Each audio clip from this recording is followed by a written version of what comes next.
Welcome to Tech Talks with Kinsoft. Hey, everyone. So, picture a massive corporate data breach for a second. You're probably imagining elite hackers sitting in a dark room somewhere, right? Frantically typing complex code to, smash through sophisticated firewalls. Oh, yeah, the classic guy in a hoodie in a basement trope. Exactly. We'll delete that image entirely.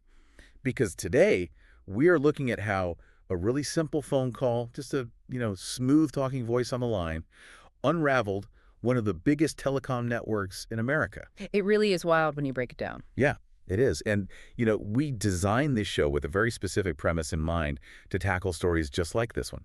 We take a stack of reputable sources like articles, research papers, our own notes, and we just extract the most important insights. Right, so you can stay perfectly informed without succumbing to the whole information overload thing. Because, there is just a relentless flood of data out there right now. Oh, absolutely. And our entire job is to find the signal through all that noise, especially when the security of your personal data is on the line. Which brings us to today's mission. We are unpacking an event that perfectly illustrates why paying attention to those signals is so crucial. We're digging into the massive Charter Communications data breach. Right, which most of you listening probably know better by their primary consumer brand, Spectrum. Yeah, exactly, Spectrum. And this breach was officially confirmed in late May of 2026. Now, before we really get into the weeds here, I just want to clarify that our entire analysis today is based strictly on reporting from two excellent sources. That's Techlicious and Security Affairs. Both really solid sources for this kind of thing. Yeah, definitely. And the hook here, the reason this story is just so fascinating is that there was no malware involved in the initial break-in at all. No zero-day software exploit, nothing like that. Right. To really grasp the sheer scale of the damage here, we first have to look at the, honestly, incredibly mundane way the attackers actually got inside the network. Yeah, it completely flips the traditional cybersecurity narrative on its head. It really does. We spend so much time and money focusing on hardening the software and the hardware, right? That we often forget about the wetware. The human element? Human element, yeah. So let's lay out the timeline. The initial entry happened on April 1st, 2026. April Fool's Day. Yeah, which is just dark irony. Anyway, this extortion group known as ShinyHunters used a technique called voice phishing, or Vishing, to compromise a Charter employee. Basically, they got an employee on the phone and just, talked them into surrendering their Microsoft Entra access credential. No brute force password cracking, just a conversation. Okay, let's unpack this. Because think about it this way. Imagine a bank spending tens of millions of dollars building a state-of-the-art high-tech vault. Right. You have biometric scanners, laser grids, foot-thick steel doors. And then a con artist just calls this security guard working the front desk, spins a highly convincing story, and just asks for the keys. And the guard just hands them over. Exactly. They just hand them over. What's fascinating here is the psychology behind a phishing attack, because that's what makes it so devastating. It entirely bypasses all those expensive technical barriers you just mentioned, simply by exploiting basic human nature. Right, like our desire to be helpful. Exactly. Human trust and our inherent desire to be helpful in a crisis. The attacker isn't fighting a complex algorithm, They are manipulating a person. So they usually create this highly believable sense of urgency. Like what? Well, they might pretend to be from the IT help desk, right? Saying there's an emergency with the employee's payroll account and they need to verify a login code immediately. Oh, wow. And that's how they get around two-factor authentication, isn't it? Because, we are always told that two-factor authentication is the silver bullet. Yeah, the holy grail of basic security. Right. But if the IT guy on the phone says, hey, I just texted you a 6-digit code to verify your identity, could you just read it back to me? Well, you just gave the attacker your second factor. Precisely. A text message code is completely useless as a defense if the human holding the phone simply reads it aloud to the person trying to break in. Yeah. Yeah, when an attacker creates that artificial pressure, critical thinking just shuts down. And we have to look closely at what they were actually targeting here, too. Because they weren't just asking for access to the employee's email. Right. They specifically targeted Microsoft Entra credentials. Now, my understanding is that Microsoft Entra isn't just like a standard login.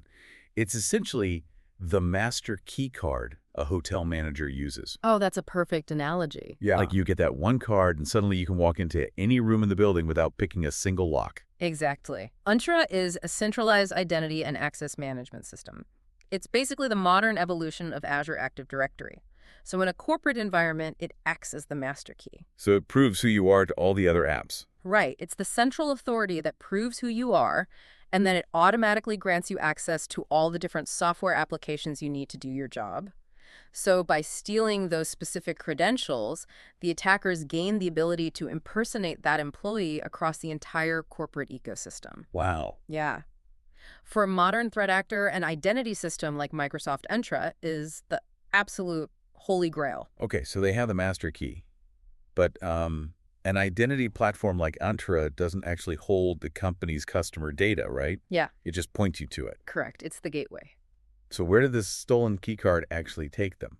And I guess that brings us to the next phase of this event, the loot and the massive dispute over what was actually inside that vault. Oh, yeah. The dispute is fascinating. Because once ShinyHunters had the Entra account, it led them directly into the company's Salesforce instance. And, for anyone unfamiliar, Salesforce is a massive customer relationship management platform. It's basically the digital brain where a company stores its customer data, interactions, and support histories. Right. And this is where the reporting gets very muddy because we have two completely conflicting narratives about what was extracted from that database. Yeah, so let's lay out the claims impartially based on the sources. On one side, we have the attackers. ShinyHunters claims they exported a staggering 42 million records. That is a massive number. It's huge. And they claim this haul includes highly sensitive customer proprietary network information, or CPNI, which is federally protected telecom data. It reveals who you call, when you call them, and exactly how long you speak. Right. And then on the other side, you have the company's official stance. Charter has explicitly denied that any sensitive personal information or PI or any CPNI data was exfiltrated by the threat actor. So they're just flat out denying it. Yeah, they are flatly stating that the most serious part of the attacker's claim is false. Wait, hold on a second. Stop right there. 42 million records.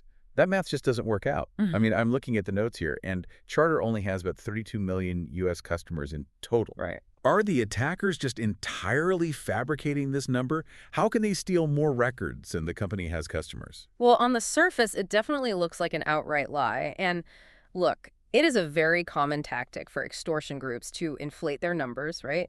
Just to increase the media pressure on the victim. Sure, make it sound scarier than it is. Exactly. However, when you understand how a Salesforce database operates, the number actually starts to make a weird kind of sense. Really? Because it likely contains a massive amount of duplicated data. And more importantly, a CRM database doesn't just hold current, active paying customers. Oh, I see where you're going with this. Yeah, it holds data on former customers who canceled years ago. And crucially, it holds data on prospective customers.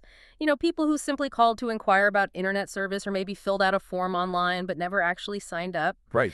So the total number of profile records in a sales system will naturally be significantly higher than the current active subscriber count. Okay, that makes sense. They are scooping up the leads, not just the active accounts. But I want to circle back to the CPNI data, the call logs. Yeah, that's the scary part. Even with Charter denying that this specific data was taken, we need to understand why ShinyHunters would even brag about taking it. Like, why is CPNI so uniquely dangerous if it falls into the wrong hands? It's vital to understand this because CPNI reveals the invisible network of your life. It isn't just about knowing your phone number or your billing address. Right. If someone possesses your call logs, they know if you are making recurring calls to a bankruptcy lawyer, maybe a divorce attorney, an oncologist, a suicide hotline, or a substance abuse treatment center. Oh, wow. Yeah, they know exactly when you called and how long you stayed on the line. When you frame it like that, the metadata is almost more invasive than recording the actual phone call. I mean, you don't need to hear a single word of the conversation if you know a person is talking to a cardiologist for an hour every Tuesday afternoon. The story just writes itself. Exactly. It strips away your privacy without the attacker ever needing to intercept the actual content of your communications. And that is exactly why it's protected by strict federal laws and why the stakes in this specific dispute between Charter and ShinyHunters are incredibly high. Well, we do have some independent data to help us piece together what actually happened. The research team at CyberNews and the Breach Notification Service have been found actually analyzed the data that ShinyHunters leaked on the open web. Right, which they leaked when Charter apparently refused to pay their ransom. Yeah, exactly. And they indicate that roughly 4.9 million unique email addresses were exposed. And this came along with names, physical addresses, phone numbers, and details from nearly 10 million customer support tickets. That's a huge amount of support data. It is. They also found around 85,000 employee directory records, work emails, job titles, and some home addresses.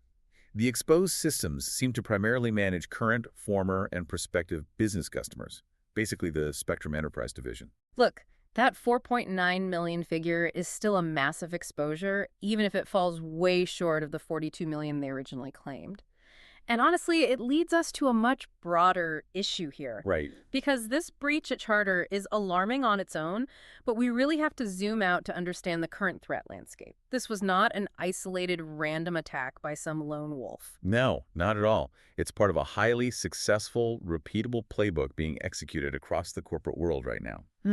ShinyHunters is a well-known entity in the cybercriminal ecosystem. Definitely. And the sources note they're associated with a broader, loosely connected network that researchers refer to as the COM, which honestly sounds incredibly ominous. It really does sound like a movie villain organization. But what makes the COM unique and uniquely dangerous is their demographic makeup. How so? Well, this network is largely comprised of young, native English-speaking threat actors based in Western countries, and that completely changes the dynamic of a vishing attack. Oh, right, because of the phone calls. Exactly.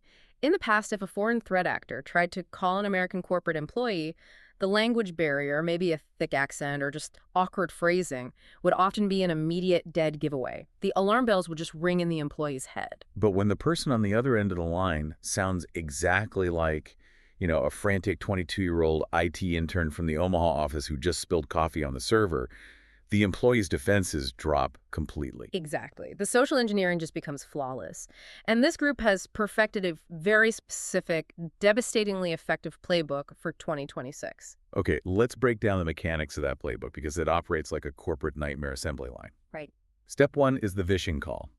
They socially engineer an employee into handing over credentials and bypassing MFA. Right. Step 2 is compromising the single sign-on, or SSO, accounts. These are systems like Microsoft Entra, Okta, or Google Workspace. Step 3 is the pivot. And that's where the damage scales up. Yeah. Once they have that SSO token, that Hotel Master keycard we talked about, they jump into all connected SaaS platforms. They're instantly inside Salesforce, Slack, Microsoft 365, Zendesk. And finally, step 4. They extract data at massive scale and demand a cryptocurrency ransom. Yeah. And if the victim refuses to pay the ransom, the group just dumps the data on public leak sites. This destroys the company's reputation and forces future victims to take their extortion threats seriously. It's a brutal cycle. It is. And the sources list an absolutely staggering string of victims in 2026 alone that fell for this exact playbook. I mean, Panera had over 5 million customers breached. Wow. Instructure's Canvas platform, which is used by more than 30 million students and teachers globally, was breached. The identity protection company Aura saw nearly 1 million customers breached. And the security firm ADT had 5.5 million customers breached. Just massive numbers across the board. Yeah. And here's where it gets really interesting. And I have to ask you about the underlying technology here. Because for years, the IT industry has been preaching that single sign-on is the absolute pinnacle of corporate security. Oh, absolutely. It's been the gold standard. Right. You have one strong password, secured with multi-factor authentication, and it safely connects your entire workflow. But if one stolen password, given away over a simple phone call, unlocks Salesforce, Slack, your email, and your customer databases, aren't we just putting all our highly sensitive eggs in one incredibly vulnerable basket? You are hitting on the central debate in modern identity architecture right there, because single sign-on is fundamentally a double-edged sword. On the positive side, you have usability and administrative control. It is vastly more secure than forcing an employee to memorize 50 different complex passwords for 50 different applications. Yeah, because when you do that, human nature takes over, and they just write all 50 passwords on a sticky note attached to their monitor. Right. The classic analog security flaw just defeats the digital security. So SSO allows security teams to enforce strict logging policies at a single choke point. But the other edge of that sword Is the blast radius. Centralized access inherently means centralized risk. The architecture basically works using authentication tokens. So when you log into Entra, it generates a digital wristband that tells Salesforce, hey, I vetted this person, let them in. Oh, I see. If the human element fails, like if an employee is successfully vished and hands over that token, the resulting blast radius is catastrophic. The attacker doesn't just breach one application, they get the keys to the entire digital kingdom. Man. Yeah, the exact same architecture that makes it seamless for an employee to do their daily job makes it utterly seamless for an attacker to pivot and steal millions of records in an afternoon. Wow.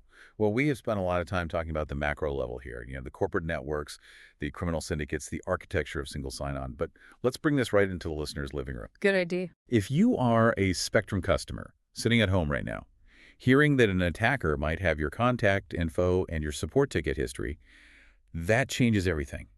You aren't just a generic number in a database anymore. You're a target. Exactly.